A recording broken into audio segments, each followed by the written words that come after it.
धुळे मनपाची विशेष महासभा, मलनिस्सारण योजनेसाठी कर्ज घेण्यास मंजुरी, विरोधकांचा सभात्याग.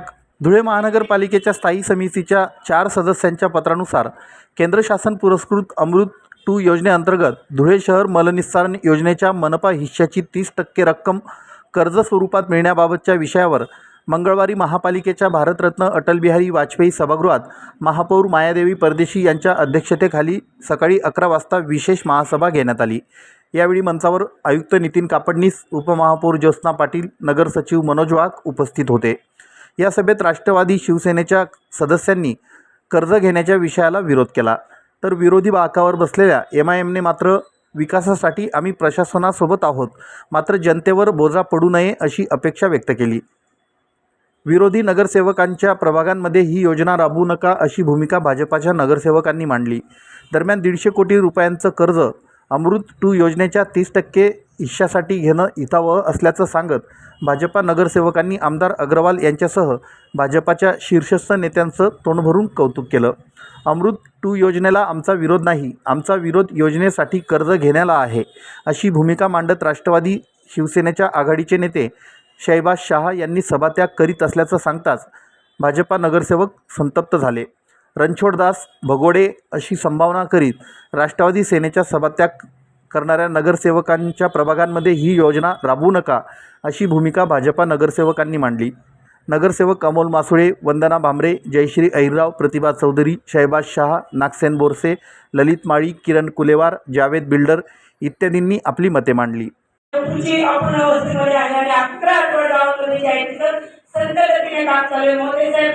इतके फोन येतात लोकांची की ताई चेंबर कधी होणार आहे, ताई आउटलेट कधी निघणार आहे, आमचे शोध कट्टे बदले गेले, ताई आम्हाला हे आता पावसाळा सुरू होते, हा इतका मोठा त्रास आपल्याला होत आहे.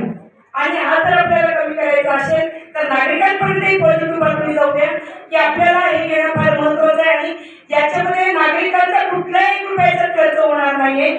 तर आपण जो एजेंडा दिलेला आहे याच्यामध्ये सगळ्या सदस्यांनी आपण वाचलेलं आहे की कुठून कुठून हा पैसा आपला खर्च होणार आहे.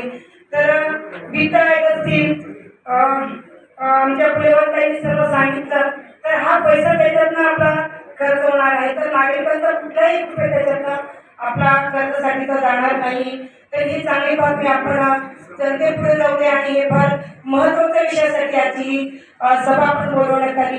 आपण मला बोलण्याची संधी दिली. आपण इतकं नागरिकांच्या हिताचं आणि या धुळेकरांच्या विकासासंदर्भातली आजची विशेष सभा आपण इथे आयोजित केलेली आहे. त्याबद्दल मी आपला आभार मानते.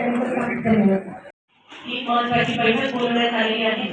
यात खरं तर जे 2-4 दिवस झाले आम्ही सोशल मीडियाला बघत आहोत की त्यावेळेस खरं हे बाहेर येतं त्याच्या आधी खोटं हे गावभर इंटून आलेलं असतं. अशा प्रकारचं आम्हाला 2 ते 3 दिवसामध्ये सोशल मीडियाच्या माध्यमातून दिसत आहे. परंतु बंधू आणि भगिनींनो, आपल्याला मी सगळ्यांना सांगू इच्छिते ही जी योजना आहे अमृत योजना, या योजनेसाठी महानगरपालिकेच्या माध्यमातून खूप मोठ्या प्रमाणात पाठपुरावा करावा लागलेला आहे. आज जर आपण पाहिलं की जर नगरसेवकांना त्यांच्या भागात एखादा विकासाचा जर निधी घ्यायचा 25 लक्ष जरी मिळवायचे राहिले तरी त्यासाठी देखील महानगरपालिकेत बऱ्याच वेळेला यावं लागतं, निधीच्या संदर्भात पाठपुरावा करावा लागतो. आणि ही जी योजना आलेली आहे ही योजना शहराच्या दृष्टीने अत्यंत महत्वाची आहे. ये बताना चाहूंगा कि हम इस योजना का स्वागत करते हैं जिसके बारे में आज विशेष महासभा ली गई. अमृत 2.0 योजना शहर भर में काम कर रही है. उस योजना का हम स्वागत है, मगर उस पर जो नगर पालिका है उसपे लोगों की विशेष महासभा किया गया, वो बोलने का विरोध दर्ज करने के लिए आज मैं खड़ा हुआ. कुछ रीजन मैं आप लोगों को बताना चाहूंगा जो मुझे महसूस हुआ. उसमें से पहला तो महापौर मैडम, मैं ये बोलना चाहूंगा जिस बैंक से हम लोग ने ये लोन लेने का डिसाइड किया उसी बैंक से क्यों लेने का किया, इसके बारे में किसी भी तरीके का क्लियरेंस सभागृह में नहीं दिया गया है. दूसरी बात ये, हमारी महानगर पालिका की अभी आर्थिक परिस्थिति हम लोग सबको पता है कि हम लोग शासन हमको महीने का अनुदान देता है, उसके ऊपर हमारा महानगर सर्वाइव कर रहा है. हम लोग कैसे आगे इस 20 साल तक EMI को ऑटो डेबिट करेंगे। तीसरी बात इसके अंदर मैं आप लोगों को बताना चाहूंगा, अगर वो अपने को महाराष्ट्र शासन से अनुदान आता है, अगर वही आगे किसी टेक्निकल अड़चन की वजह से रुक गया तो महानगर पालिका सर्वाइव करने में भी अपने को त्रास होगा। और उसमें और एक बात जो मुझे लगती है वो ये है कि इस एजेंडे में आखिरी जुमला ये लिखा गया है महापौर मैडम कि ये बॉडी आज की सभागृह में सम्मानीय आयुक्तों को सारे अधिकार देती है, जो मुझे लगता है कि गलत है, वैसा नहीं होना चाहिए। अभी मेरे सभी नगर सेवक बंधु ने इस प्रोजेक्ट के इस लोन के बारे में पॉजिटिव कहा। मैं वो लोगों को यही बताना चाहूंगा आपके माध्यम से कि ये प्रशासक राज में मंजूर हुआ है। ये प्रशासक राज में ही मंजूर हो गया था, मगर आज आप लोगों को और हम लोगों को की ये अगर खराब हो गया, आने वाले वक्त में शहर की जनता हमको माफ नहीं करेगी।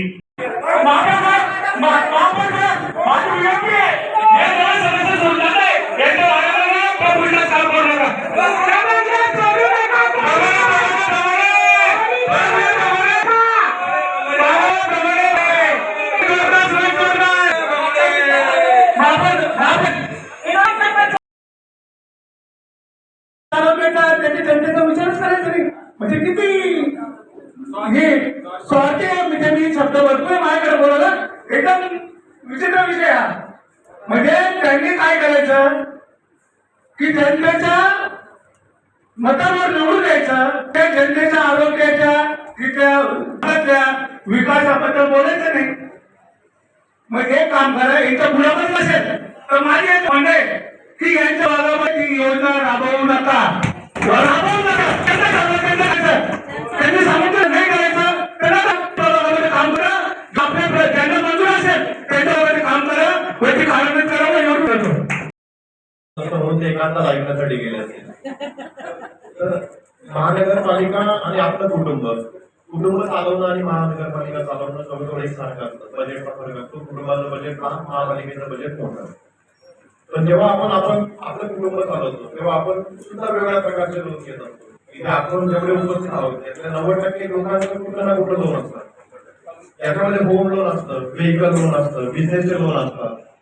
तर एखादा कुटुंब प्रमुख किंवा कुटुंबाचे घटक जेव्हा लोन घेतात तेव्हा ते असा विचार करत नाही की मला माझ्या कुटुंबाला खड्यात घालायचं किंवा पुढच्या पिढीला आर्थिक मर्यादा घालायच्या म्हणून मी लोन घेतोय. तर ते कुटुंब स्थिर स्थावर करण्यासाठी किंवा कुटुंबाच्या प्रगतीसाठी लोन घेतात. तशी स्थिती आपल्या महापालिकेची आहे. आता लोन घेण्याची आपल्याला काही हौस नाही. आपण लोन का घेतोय? कारण आपले स्वतःचे इन्कम सोर्सेस अतिशय कमी आहेत. आपण वाढवण्याचा आठवडा प्रयत्न करतोय. मागच्या बैठकीमध्ये खरं तर कौतुक करेल, ही पहिली महापालिका मी बघितली एवढ्या कारकिर्दीत की जिथे सदस्य स्वतः इन्कम सोर्सेस सुरू होते. त्याच्यावर आम्ही कारवाई पण सुरू केलेली आहे. तर आपले स्वउत्पन्नाचे सोर्सेस अतिशय बदलायचे आहेत. आणि आपण बघतोय की एका वेळेस अनेक प्रकारच्या योजना आपल्या महापालिकेमध्ये सुरू आहेत. अमृत मधल्या 2 योजना सुरू आहे, नगरपाल योजना सुरू आहे, राज्य शासनाच्या नगरपालिकेचे पैसे येतात, डीपीडीसीचे पैसे येतात. तर स्वहिस्सा भरल्याशिवाय याची कुठली योजना पूर्ण होत नाही. पूर्वी अगदी वेगळा पॅटर्न होता. पूर्वी काय व्हायचं की एखादी योजना आली, योजनेचा आकृतीबंध मंजूर झाला की आपण एखादा अकाउंट ओपन करायचं, त्या अकाउंट मध्ये शासनाचा पैसा येऊन पडायचा आणि मग प्रक्रिया अशी होती की त्या पैशाच्या अगेन्स्ट खर्च केले जायचे, पैसा उभारला जात नव्हता. त्याच्यामुळे अनेक योजना अर्धवट राहिल्या केंद्र आणि राज्य शासनाच्या. म्हणून आता शासनाने काय नियम घातलाय की कुठल्याही योजनेचा पैसा महानगरपालिकेकडे डायरेक्ट होणार नाही. एखादं बिल जनरेट झालं तर त्या बिलच्या अगेन्स्ट पहिले महापालिकेने पैसे केंद्र शासन पुरस्कृत अमृत 2.0 अभियान अंतर्गत धुळे मल निस्सारण योजना 2 या योजनेस तांत्रिक मान्यता व प्रशासकीय मान्यता प्राप्त आहे. त्या अनुषंगाने योजना उभारणी कामी 714 कोटी 51 लाख रकमेचा कार्यारंभ आदेश देण्यात आलेला है। जो इस योजना मल्ल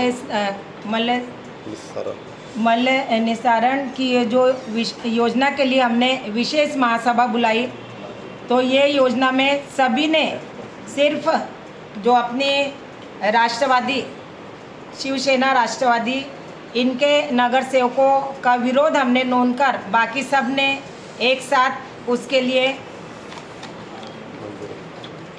शिवसेना राष्ट्रवादी काँग्रेस पक्षांच्या सदस्यांचा विरोध नोंदवून या सर्व बाबींना मान्यता देण्यात येत आहे व सभात्याग करणाऱ्या सदस्यांच्या सभागृहाच्या वतीने निषेध करण्यात येत आहे।